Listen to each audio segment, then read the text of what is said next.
আজকে আমরা পড়ব নদীর মধ্য ও নিম্ন গতিতে সৃষ্ট ভূমিরূপ। ভিডিওটি সম্পূর্ণ দেখতে থাকো।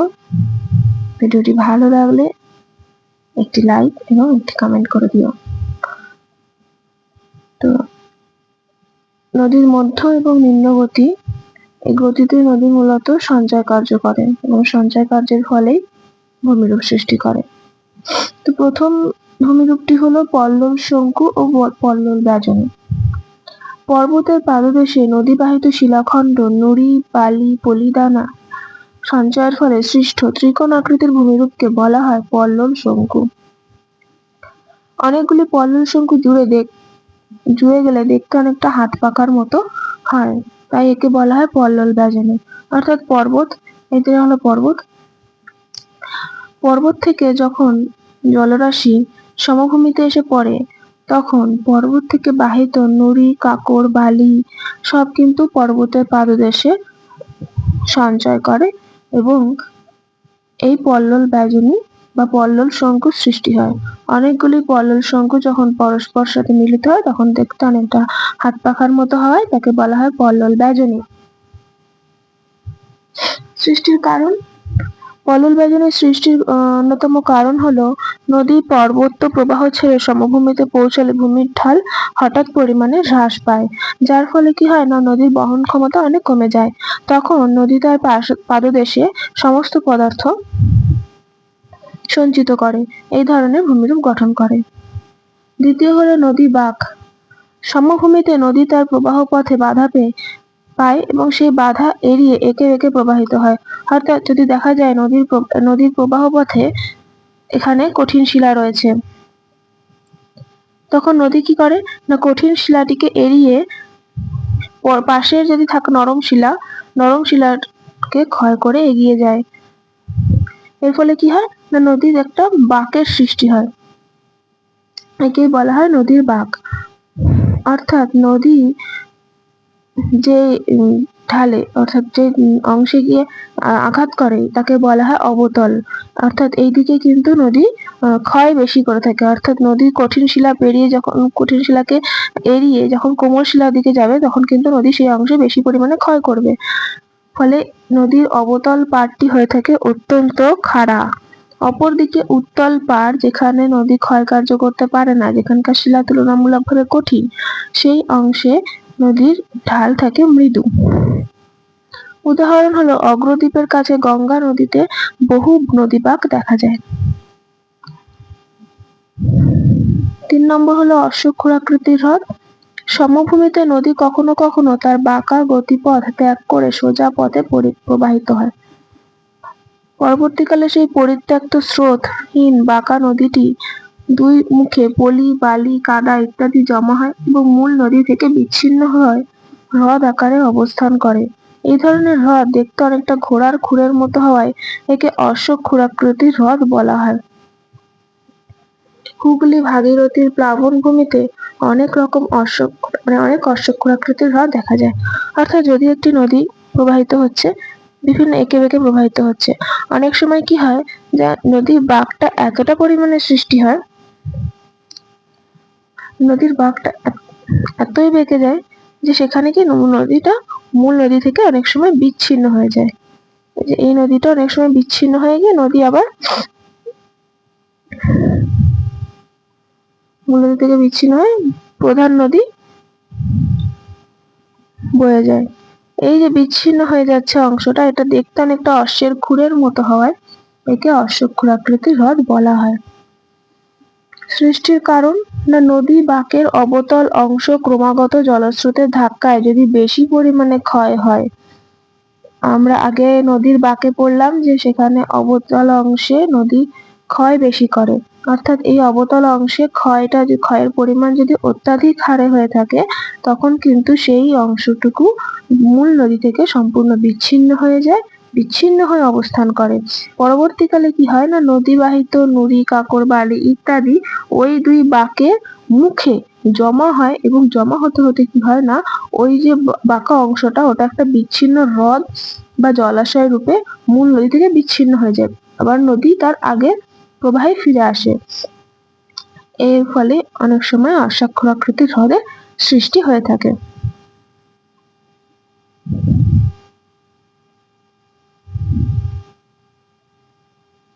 এরপর হলো প্লাবনভূমি।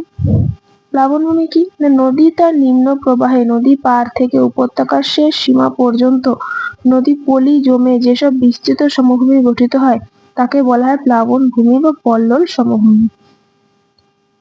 খুব সহজ, নদী তার প্রবাহ পথে যত দ্রবীভূত পদার্থ বা নুড়ি বালি ইত্যাদি বহন করে নিয়ে আসে, সেই সব বাহিত পদার্থগুলি নদী সমভূমি প্রবাহে সেখানে সঞ্চয় করে সমভূমি গঠন করে, একেই বলা হয় প্লাবন সমভূমি। সিন্ধু গঙ্গা ব্রহ্মপুত্র প্রভৃতি নদীর নিম্ন অববাহিকায় এরকম বহু প্লাবন সমভূমি দেখা যায়। সৃষ্টির কারণ কি না, নদীতে জলস্রোত কম থাকায় নদীগর্ভ ভরাট হয়ে যায়, অর্থাৎ এখানে নদীতে কি জলের স্রোতটা অত্যাধিক পরিমাণে কম হয়, তখন কিন্তু নদী আর বহন করতে পারে না। তখন বহন কার্য না হওয়ার ফলে নদী কিন্তু তার ক্ষয়িত পদার্থ বাহিত পদার্থগুলো সব সঞ্চয় করতে থাকে। এর ফলে কি না, নদী উপত্যকা অনেকটা অগভীর হয়ে যায়, নদী অনেকটা অগভীর হয়ে পড়ে। এর ফলে গঠিত হয় প্লাবনভূমি। এরপর স্বাভাবিক বাঁধ না, দুটি নদীর দুই তীরে ক্রমাগত পলি সঞ্চিত হয়েছে এবং উঁচু বাঁধের মতো ভূমিরূপ সৃষ্টি হয়।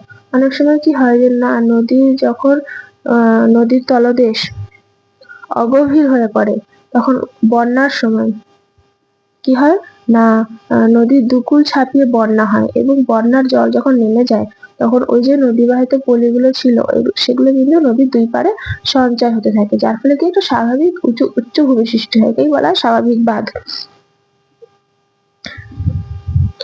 এরপর হলো খাড়ি বা প্রশস্ত মোহনা। বদ্বীপের মোহনা অংশে সমুদ্রের সঙ্গে সংযোগকারী যেসব ফানেল আকৃতির নদী খাত সৃষ্টি হয় তাকে খাড়ি বলা হয়। এসব খাড়ি নিয়ে নদীর জল সমুদ্রে যায় এবং জোয়ারের নোনা জল নদীতে ঢোকে। ফানেল কি, ফানেল এরকম দেখতে। তো নদী যখন মোহনায় পৌঁছায় তখন কিন্তু নদী অনেক শাখায় বিভক্ত হয়ে যায়। এই শাখাগুলি অনেকগুলি শাখা একসাথে বেরিয়ে কিন্তু সেটা ফানেলের আকৃতি নেয়। এর ফলে কি হয় না, নদীর মোহনা প্রশস্ত হয়। নদী যেখানে, মোহনা কাকে বলে, মোহনা হলো নদী যখন সমুদ্রে গিয়ে পতিত হয় তখন সেই জায়গাটিকে বলা হয় মোহনা। অর্থাৎ এবং মোহনায় কি হয় না, নদীর যে মিষ্টি জল সেটা সমুদ্রে গিয়ে পতিত হয় এবং জোয়ারের সময় কি হয় না, সমুদ্রের নোনা জল নদীতে ঢোকে। যেমন সুন্দরবনের দুর্গা দয়ানী খাড়ি বিশেষভাবে উল্লেখযোগ্য। এরপর 7 নম্বর হলো বদ্বীপ।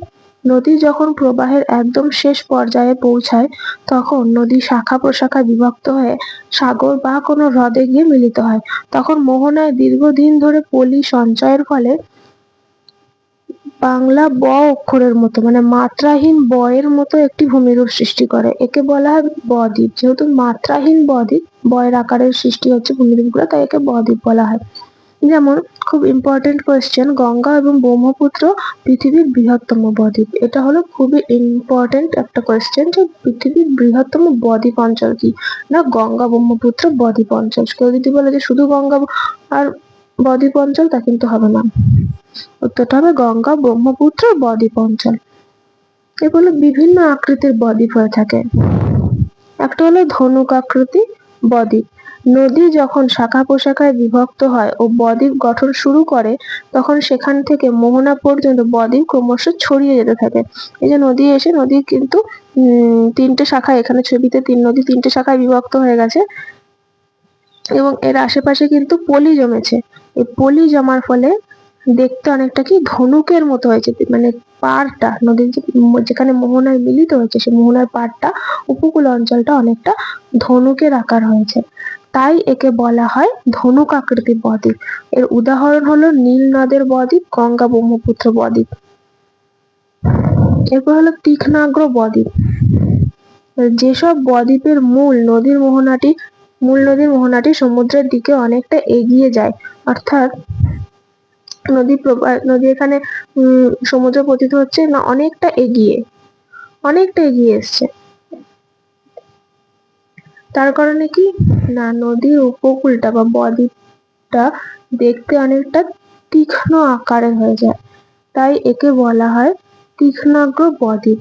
উদাহরণ হলো ইতালির তাইবার নদী, সুবর্ণরেখা নদীর বদ্বীপে এরকম তীক্ষ্ণাগ্র বদ্বীপ দেখা যায়। তারপরে পাখির পায়ের মতো বদ্বীপ, যখন নদী অনেক শাখা প্রশাখায় বিভক্ত হয়ে মোহনায় এসে পড়ে, তখন কিন্তু নদী সেই শাখা প্রশাখায় প্রচুর পরিমাণে পলি সঞ্চয় করে এবং সেটা দেখতে অনেকটা পাখির পায়ের মতো হয়ে যায়, তাই একে বলা হয় পাখির পা আকৃতির বদ্বীপ। যেমন মিসিসিপি নদীর বদ্বীপ। এই এক্সাম্পল গুলো অর্থাৎ উদাহরণ গুলো কিন্তু খুব ইম্পর্টেন্ট। এই এক্সাম্পল গুলো দিয়েও কিন্তু কোয়েশ্চেন আসে, টিক মার্কের কোয়েশ্চেন আসে যে একটি পাখির পা আকৃতির বদ্বীপের উদাহরণ দাও, তখন কিন্তু মিসিসিপি নদীর বদ্বীপ করতে হবে। এরপরে হলো নদীর মোহনায় বদ্বীপ সৃষ্টির অনুকূল পরিবেশ। বদ্বীপ সৃষ্টি হওয়ার জন্য অনেক অনুকূল পরিবেশ দরকার, কারণ আমরা জানি যে পৃথিবীর বৃহৎ যত বড় নদী তার পলির পরিমাণ তত বেশি, তাই তো? কিন্তু সব থেকে বৃহত্তম নদী যেটা আমাজন নদীর মোহনায় কিন্তু কোনো রকম বদ্বীপ সৃষ্টি হয়নি।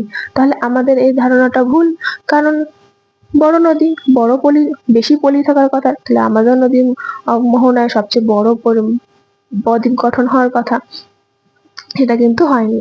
কারণ সেখানে কি না নদী যেখানে মিলিত হয়েছে সমুদ্রের সাথে, সেখানে সমুদ্রের গভীরতা ছিল অনেক বেশি, যার কারণে নদী সেই মোহনায় পলি সঞ্চয় করতে পারেনি। এর জন্য মোহনায় বদ্বীপ সৃষ্টি হওয়ার জন্য অনেকগুলি অনুকূল পরিবেশ দরকার। মোহনার মুখে নদী প্রায় বেগহীন জলস্রোত এবং স্থলবেষ্টিত সমুদ্রের প্রাধান্য থাকা দরকার, অর্থাৎ মোহনায় কিন্তু নদীর বেগ হবে একদমই কম, আর সেখানে সমুদ্রের গভীরতাটাও কিন্তু অনেক কম থাকবে, অর্থাৎ সমুদ্র থাকবে স্থলবেষ্টিত। মোহনার মুখে পলি দ্রুত থিতিয়ে পড়ার জন্য সমুদ্রের জলের লবণতা আর ঘনত্ব আছে। সমুদ্রের জলের লবণতা এবং ঘনত্বর মাত্রাটাও কিন্তু বদ্বীপ গঠনের জন্য অনেকটা দায়ী। 3 নম্বর হলো সমুদ্র স্রোতের অপসারণের হার অপেক্ষা মোহনায় পলি সঞ্চয়ের হার বেশি হওয়া দরকার। এটা খুব ইম্পর্টেন্ট যে সমুদ্রের অপসারণ ক্ষমতার থেকে কিন্তু নদী বাহিত পলির পরিমাণ বেশি হতে হবে, তবেই কিন্তু পলি সঞ্চিত হয়ে বদ্বীপ গঠন হবে। যদি সমুদ্রের অপসারণের বা সমুদ্র স্রোতের অপসারণের হার বেশি হয়, তবে কিন্তু সেখানে বদ্বীপ গঠন হতে পারবে না।